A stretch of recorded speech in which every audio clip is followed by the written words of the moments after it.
Hello అండి, నమస్తే అందరికీ. అందరు ఎలాగున్నారు? బాగున్నారు కదా? నేనైతే చాలా బాగున్నానండి.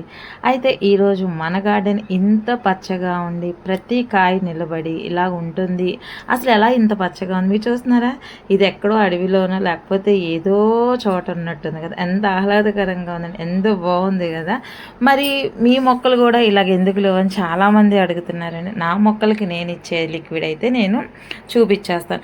సమ్మర్లో ఈ ఏప్రిల్లో ఇంత బాగా ఉంది గార్డెన్ అని అంటే మనం దానికి ఇచ్చే పౌష్టికాహారం అండి. అంటే అంగన్వాడీ పౌష్టికాహారం కాదు, మనం మన గార్డెన్లో ఇచ్చే పౌష్టికాహారం. ఏ మొక్కకి ఏ పౌష్టికాహారం, ఏ మనిషికి ఏ పౌష్టికాహారం ఇవ్వాలనేది నాకైతే కొంచెం బాగా తెలుసండి. అదేనండి ఈ పౌష్టికాహారం.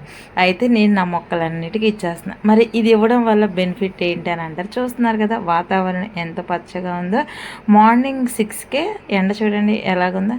అయితేనండి ఎప్పుడైనా సరే మనం ఇట్లాంటి లిక్విడ్స్ ఇచ్చేటప్పుడు కొంచెం తేమ అనేది చూసుకోవాలండి. నేను నైట్ పూటే కొంచెం తడివేస్తాను కాబట్టి గార్డెన్ టబ్బులు అవన్నీ కాబట్టి పొద్దున్న అయితే పోసేస్తున్నాను. ఈరోజు అయితే మాకు సెలవు అండి, అందుకని గుడ్ ఫ్రైడే. అందరికీ గుడ్ ఫ్రైడే శుభాకాంక్షలు.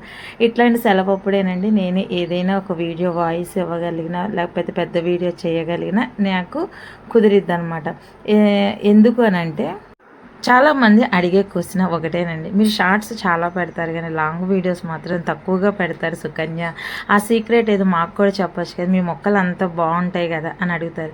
అండి ఒక లాంగ్ వీడియో పెట్టాలంటే నేను 2.5 hours నేను కూర్చొని ఫోన్ దగ్గర పెట్టుకొని ఇలాగ వాయిస్ ఇస్తూ చెప్తూ ఉండాలి. మరి అంత టైం నాకు ఉద్యోగం చేసుకునే వాళ్ళకి ఉండదు కాబట్టి నేను లాంగ్ వీడియో అనేది చాలా కష్టం అండి. ఇట్లాంటి సెలవు అప్పుడో లేకపోతే సండే అప్పుడో ఇట్లాగా చేస్తాను. అయితే ఈ మొక్కలన్నిటికీ ఇచ్చేసానండి.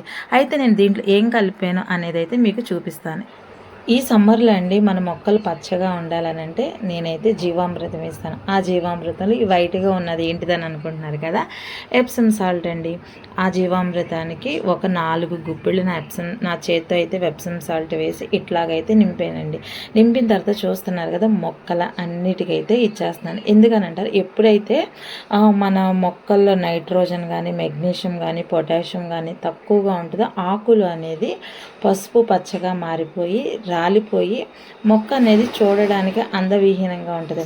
అందుకనేనండి 15 రోజులకు ఒక్కసారి కొంచెం ఏదైనా ఒక లిక్విడ్లో కానీ మనం ఒక గుప్పెడు ఎప్సమ్ సాల్ట్ మొక్క సైజుని బట్టి ఇస్తూ ఉంటేనండి మొక్కలు ఎంత హెల్తీగా పచ్చగా ఉంటాయండి. సమ్మర్ అంతా మనకి భయపడాల్సిన అవసరమే లేదండి. నేనైతేనండి ఈ విధంగా ప్రతి మొక్కకి అయితే ఆ మొక్కకి సరిపడా సైజ్ అయితే జీవామృతంలో ఈ కలిపిన ఎప్సమ్ సాల్ట్ వాటర్ అయితే ఇచ్చేసానండి. ఈ విధంగా ఈ సమ్మర్ అంతా మన మొక్కల్ని కాపాడుకోవచ్చు. మరి మీరు మీ మొక్కల్ని ఏ విధంగా కాపాడుకున్నారైతే చెప్పండి. మొగ్గలు కూడా చూసేస్తున్నారు కదా ఎంత బాగా వచ్చేస్తున్నాయి. ఇంతేనండి, సింపుల్గా చిన్న చిన్న చిట్కాలతో మనం మన మొక్కల్ని ఇంత పచ్చగా అడవిలాగా అయితే కాపాడుకోవచ్చండి. మరి ఎందుకు ఆలస్యం అండి, సుకన్య గార్డెన్ అయితే చూస్తూ ఉండండి. మీ సపోర్ట్ ఇవ్వండి, మీ సలహాలు ఇవ్వండి, మీ సూచనలు ఇవ్వండి. ఓకేనండి, బాయ్.